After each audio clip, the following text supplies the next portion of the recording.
साथियों नमस्कार, मैं आशीष कुमार। 2001 में जब पुरानी बिल्डिंग में संसद भवन चल रहा था तो एनडीए की सरकार, भाजपा की सरकार थी और एक आतंकवादी हमला हुआ था। तो उस आतंकवादी हमले में 5 आतंकवादी मारे गए थे। हमारे सीआरपीएफ के जवानों ने और सुरक्षा बलों ने उन 5 आतंकवादियों को मार गिराया था सदन के और जा पाए थे। लेकिन सेम उसी डेट पर कल 2 प्रदर्शनकारी सदन के अंदर चले जाते हैं और नई बिल्डिंग में, जबकि नई बिल्डिंग में दावा किया गया था कि वहाँ पर परिंदा पर भी नहीं मार सकता है। तो आज हमारे साथ कुछ समाज सेवी लोग हैं। मैं उनसे पूछना चाहूँगा कि आखिर ऐसा क्या है कि जो पुरानी बिल्डिंग में अंदर नहीं जा पाए आतंकवादी, लेकिन कल नई बिल्डिंग में चले गए, क्या बात है सर?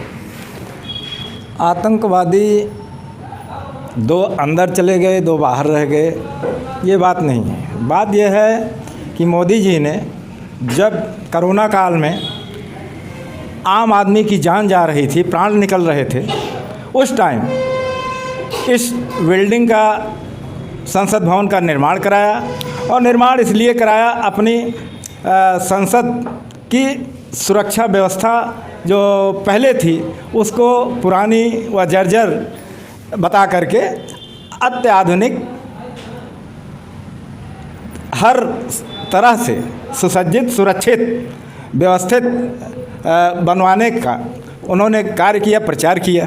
लेकिन देखा जाए तो पुरानी बिल्डिंग में भी हमला हुआ था। यही एनडीए की सरकार थी, यही भारतीय जनता पार्टी की सरकार थी, यही इसी के प्रधानमंत्री थे। और आज भी जब हमला हो रहा है तो एनडीए की ही सरकार है, बीजेपी की सरकार है। इन्होंने एक नारा दिया था 2014 से आने के पहले, भय मुक्त समाज का। भय मुक्त समाज का नारा देकर आए और जनता ने विश्वास किया, इनको भारी बहुमत से, जन समर्थन से जिताने का कार्य किया। लेकिन भय मुक्त समाज होने की बजाय आज मैं समझता हूँ गांव से लेकर के किसान, नौजवान, बेरोजगार, चाहे वो जहाँ भी हो, जो व्यापारी, महिला, सब के सब किसान, सारे के सारे सब असुरक्षित हैं, अपने को सुरक्षित महसूस कर रहे हैं। यहाँ तक कि संसद भवन के लोगों में अंदर बैठे लोग, नेतागण, हमारे जनप्रतिनिधि जो चुनकर गए हैं, हमको लगता है इस घटना से वो भी काफ़ी भयभीत हैं। तो नीचे से लेकर के ऊपर तक मैं समझता हूँ इस समय इस सरकार ने भय का माहौल सिर्फ फैलाया है। इनका पहला नारा ही खोखला और झूठा निकला। इसी तरह से इन्होंने युवाओं को ठगने का कार्य किया, 2 करोड़ नौकरी देने का वादा किया। सदन पे रहिए, सदन जो हमला जो सदन पर हुआ है बस उसी पर आज चर्चा करेंगे हम लोग। ये सदन का ही मैटर है, सारा सदन का ही मामला है, इस सरकार का ही मामला है। जब सरकार वादा करती है और उस वादे के अनुरूप इनका कोई कार्य नहीं होता है तो बात वही है। अच्छा, ये बताएं, जो हमला किया गया है, एक महिला थी जो कि बाहर थी, उसका नाम नीलम था, और एक अनमोल शिंदे नाम था, जो दोनों बाहर थे लोग, और 2 लोग सागर शर्मा और मनोरंजन डी, ये दोनों सदन के अंदर घुस गए थे।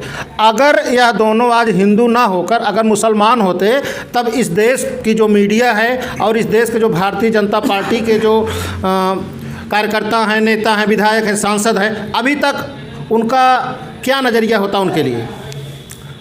देखिए, बात आप बिल्कुल सही कह रहे हैं। ये सरकार हिंदू मुस्लिम के अलावा इसे कुछ आता नहीं है। और हमारी मीडिया कहने के लिए भले मीडिया रह गई है, लेकिन ये मीडिया नहीं रह गई है, सिर्फ और सिर्फ बीजेपी की चाटुकार हो गई है। आज तक जितने भी चैनल आप टीवी पर खोल लीजिए तो हिंदू मुस्लिम के अलावा कोई भी आपको कुछ डिबेट करते हुए नहीं मिलेंगे लोग जो है। ये तो कहिए कि ठीक है, वो जो भी संसद में लोग गए वो मुसलमान नहीं थे, नहीं तो आज पूरा ये आसमान सिर पर उठा लिए होते हैं। और सबसे बड़ी बात यह है कि जब संसद ही हमारी जो है वो सुरक्षित नहीं है, और देखा जाए तो मोदी जी ने जब इसका निर्माण कराया था तो सारी बातों पर बहुत फोकस किया गया था, तो सारी तरह से सुरक्षित है, तमाम प्रकार की जो है उसमें खूबियाँ बताई गई थी।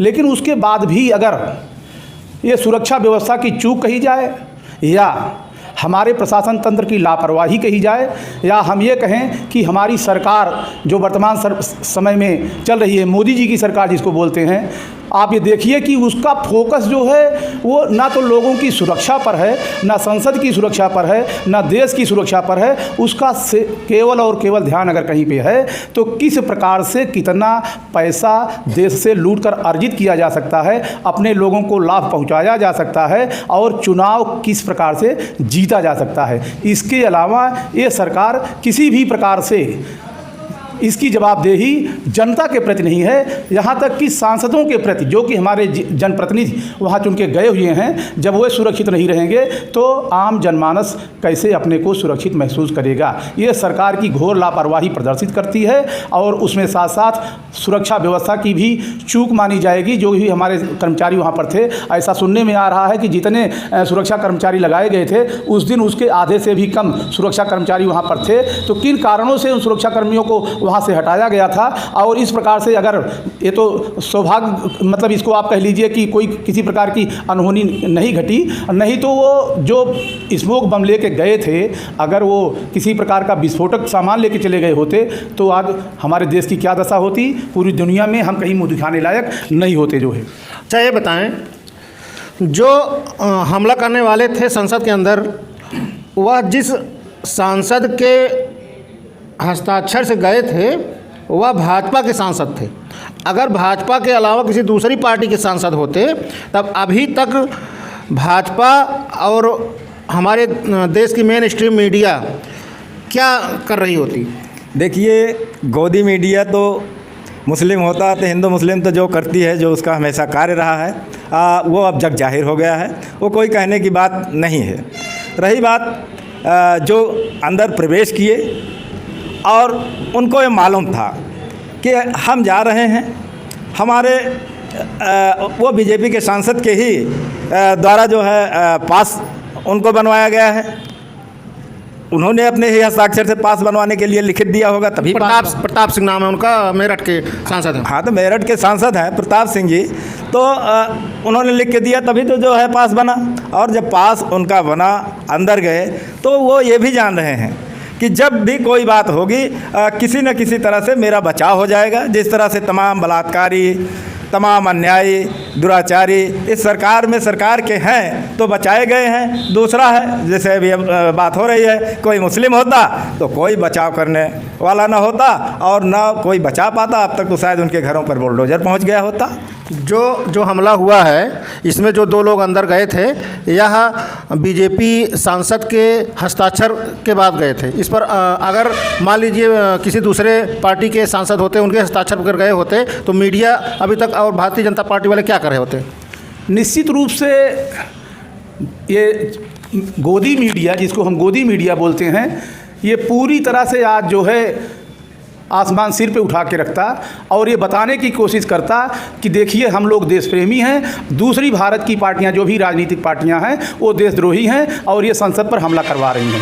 निश्चित रूप से वो सांसद महोदय जिनके हस्ताक्षर से इनको पास मिला है, कहीं न कहीं वो जानते पहचानते रहे होंगे, कोई बात जरूर रही होगी, क्योंकि ऐसे ही तो कोई पास किसी को देता नहीं है। और मुझे याद है कि इसके पहले जब संसद पर आक्रमण 2001 में जब हुआ था तो निश्चित रूप से जब उसमें जांच हुई थी तो अफजल गुरु को फंसाया गया था और उनको फांसी दी गई थी।